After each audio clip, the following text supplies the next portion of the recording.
Oke, Assalamualaikum warahmatullahi wabarakatuh. Selamat pagi, selamat siang, dan selamat malam untuk penonton video ini. Dan yang terhormat kepada Bu Ultah Enri, selaku dosen mata kuliah basis data lanjut. Di sini kami akan memaparkan perancangan basis data akademik universitas sebagai proyek ujian akhir semester 3 dari kelompok 1. Oke, bisa di next.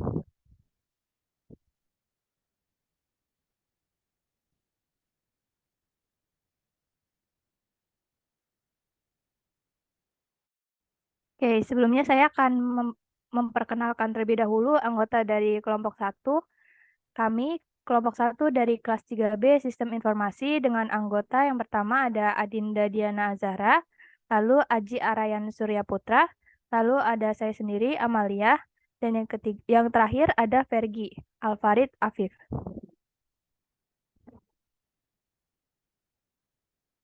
Pada kesempatan kali ini kami akan membahas antara lain yang pertama latar belakang dari pembentukan eh, de- dari pembentukan proyek pembuatan basis data akademik universitas ini, lalu ada penjelasan mengenai Entity Relationship Diagram atau IRD, lalu ada Logical Record Structure atau LRS, dan yang selanjutnya ada transformasi dari LRS ke tabel, lalu ada DBMS yaitu MySQL, lalu selanjutnya ada normalisasi, lalu implementasi sistem basis data, dan yang terakhir ada kesimpulan.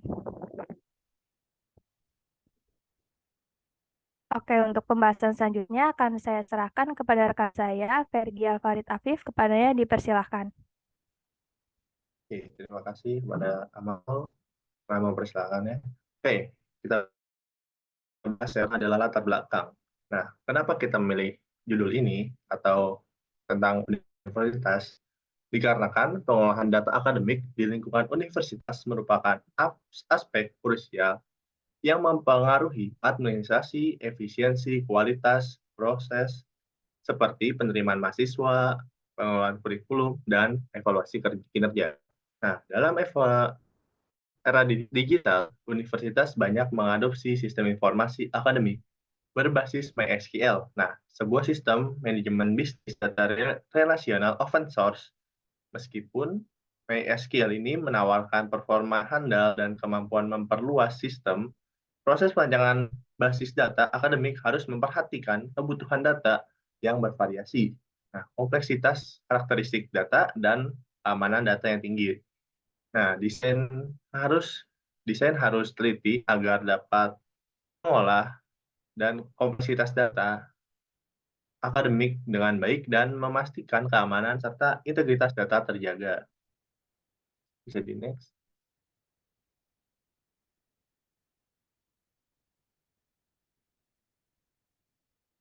Tolong di next. Nah,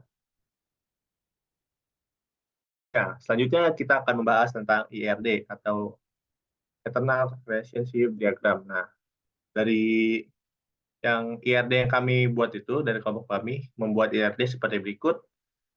Dengan total ada 6 entitas, yaitu entitas mahasiswa, KRS, jadwal, dan kelas, matkul atau mata kuliah, serta dosen.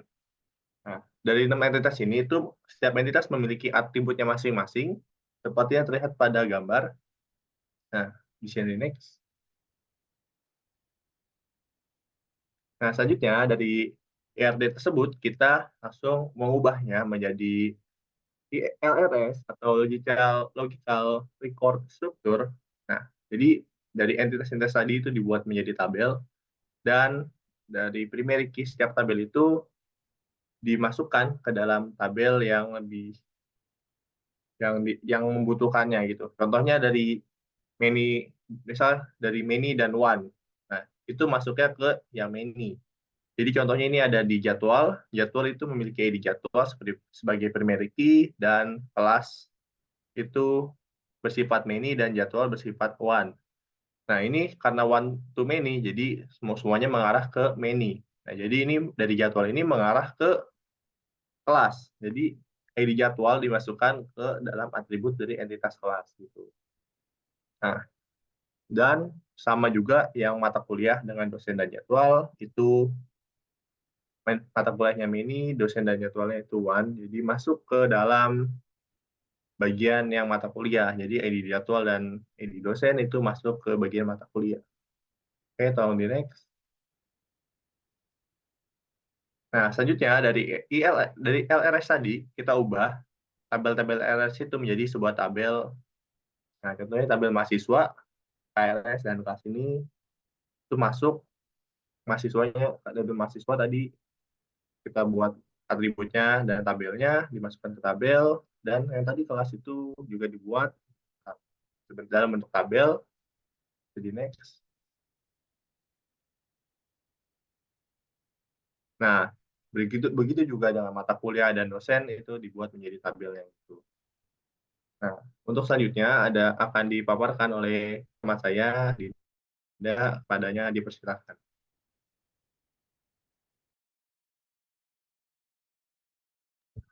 Oke, sebelumnya terima kasih saya ucapkan kepada Fergie yang telah mempersilahkan saya untuk melanjutkan pemaparan.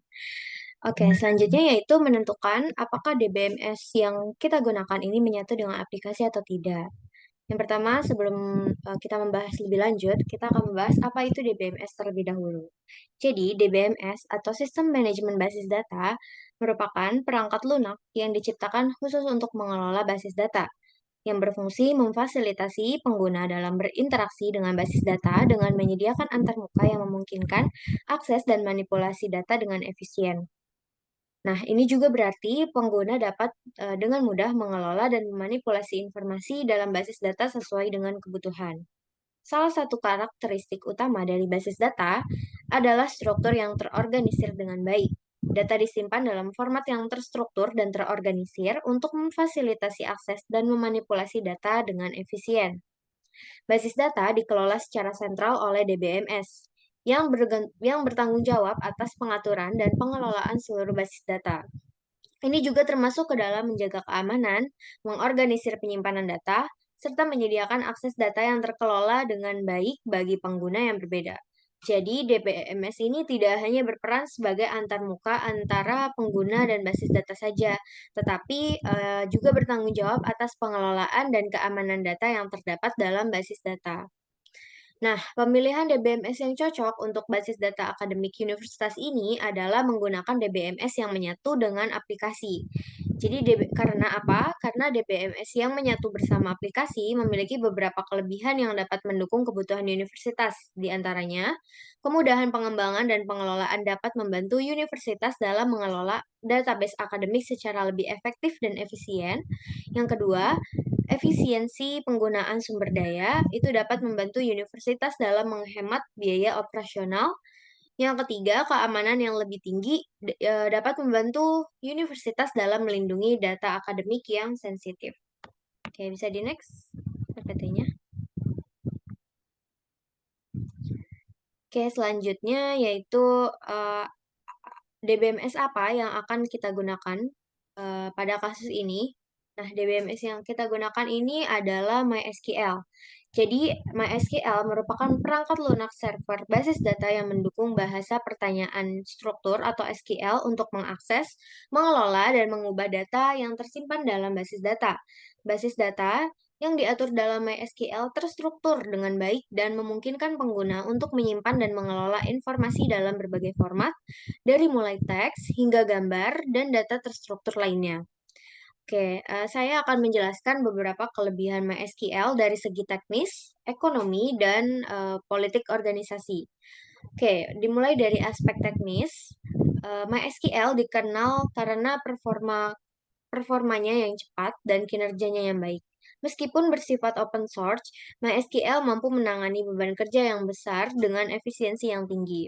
Selanjutnya, MySQL juga memiliki kemampuan untuk diperluas secara horizontal atau menambahkan lebih banyak server, dan juga secara vertikal atau peningkatan kapasitas server tunggal sesuai dengan kebutuhan.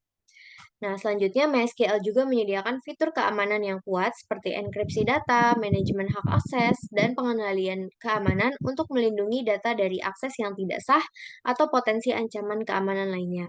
Selanjutnya dari aspek ekonomi, yang pertama salah satu keunggulan utama MySQL itu adalah eh, perangkat lunak open source yang gratis untuk digunakan.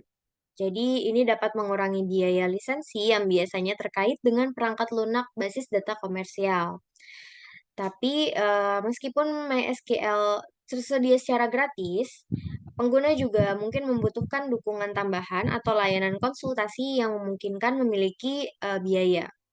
Selanjutnya dari aspek politik organisasi, yang pertama dari keputusan penggunaan teknologi. Nah, keputusan ini itu digunakan untuk MySQL dalam lingkungan organisasi dan dapat dipengaruhi oleh kebijakan dan preferensi teknologi yang ada, dan juga dari kebijakan keamanan dan kepatuhan data.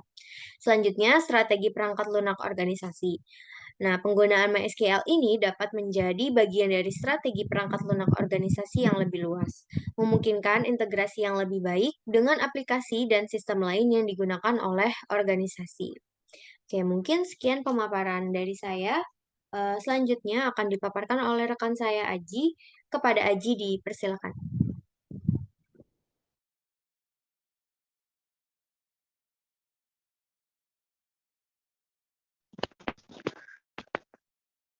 Oke, terima kasih Dinda atas kesempatan yang diberikan. Perkenankanlah saya untuk melanjutkan pemaparan materi. Jadi, pemaparan materi selanjutnya yaitu adalah denormalisasi. Menggabungkan tabel data yang memiliki ketergantungan fungsional yang lemah ke dalam satu tabel. Pada query setelah denormalisasi, sistem hanya perlu melakukan query terhadap satu tabel, yaitu tabel prestasi mahasiswa. Hal ini dapat menyebabkan kinerja sistem menjadi lebih cepat. Dengan demikian, denormalisasi dapat diterapkan untuk meningkatkan kinerja sistem, terutama untuk query yang sering digunakan. Oke, jadi pada intinya, denormalisasi ini dilakukan agar kita lebih mudah dalam mencari sesuatu dalam basis data tersebut. Jadi dalam prestasi mahasiswa ini diberikan query atau entity-entity yang sering dicari seperti NIM, nama mahasiswa, ID jadwal, ID kelas, ID dosen, ID mata kuliah, nilai IPK, dan juga SKS. Jadi kita tidak perlu mencari satu persatu ke seluruh tabel. Data yang sering dicari itu ada di tabel prestasi mahasiswa. Ini berguna agar pencarian menjadi lebih cepat. Oke, next.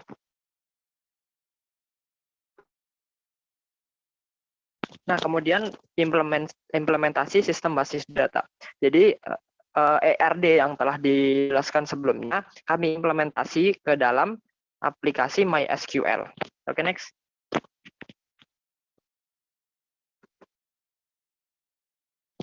Yang pertama, kami membuat tabel mahasiswa. Tabel mahasiswa ini berisi entity yang kemudian menjadi tabel. Yang pertama NIM, fakultas, nama mahasiswa, alamat, tanggal lahir, jurusan, jenis kelamin, dan juga telepon mahasiswa. Nah, primary key yang digunakan yaitu adalah nomor induk mahasiswa atau NIM. Oke, next. Nah, tabel yang kedua yaitu tabel dosen.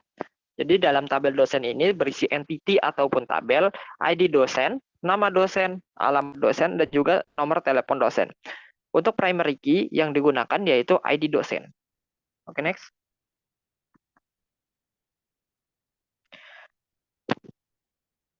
Nah, tabel ketiga ini yaitu tabel KRS atau kartu rancangan studi.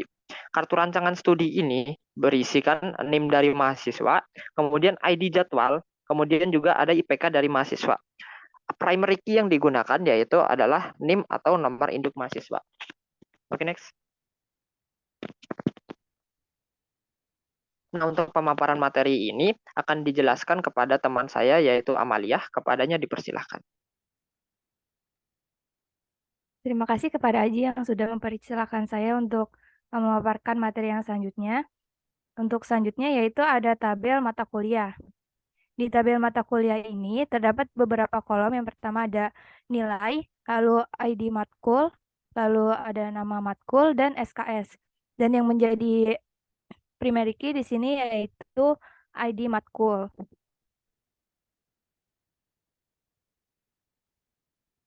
Oke, untuk yang tabel selanjutnya yaitu ada tabel kelas. Di Di sini untuk tabel kelas ada yang pertama ada ruangan, lalu ID kelas, dan nama kelas. Yang menjadi primary key yaitu ID kelas. Dengan contoh primary key yaitu ada Fasilkom dasar 1. Seperti itu.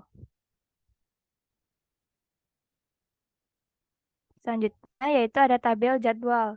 Di tabel jadwal ini ada yang pertama ada ID kelas, lalu ada waktu, lalu ada ID jadwal, lalu ada tanggal, dan ID matkul. Dan yang menjadi primary key-nya yaitu ID jadwal di sini. Karena contohnya di sini ada APB 13, 12, 23, strip 02. Dan 13, 12, 23 ini untuk menggambarkan tanggal jadwalnya. Lalu untuk 02 ini merupakan jumlah pertemuannya. Oke, di sini saya akan memaparkan kesimpulan dari yang sudah disampaikan oleh teman-teman saya. Proyek perancangan basis data dimulai dengan membuat Entity Relationship Diagram atau IRD yang diubah menjadi Logical Relation Schema atau LRS untuk menggambarkan hubungan antar tabel. Kemudian desain awal basis data direpresentasikan dalam bentuk tabel. Selanjutnya diputuskan bahwa DBMS akan terintegrasi dengan aplikasi karena akan digunakan oleh banyak pengguna. MySQL dipilih karena kepopulerannya. Tahap selanjutnya yaitu melibatkan penerapan konsep denormalisasi, yaitu penggabungan tabel-tabel dengan ketergantungan fungsional yang lemah ke dalam satu tabel. Langkah terakhir yaitu mencangkup pemilihan perangkat lunak membangun aplikasi dan implementasi sistem basis data untuk akademik universitas. Oke, mungkin cukup sekian yang dapat kami paparkan. Terima kasih kepada teman-teman kelompok 1 yang sudah memaparkan perancangan basis data akademik universitas. Dan terima kasih yang sudah menonton. Semoga bermanfaat. Wassalamualaikum warahmatullahi wabarakatuh.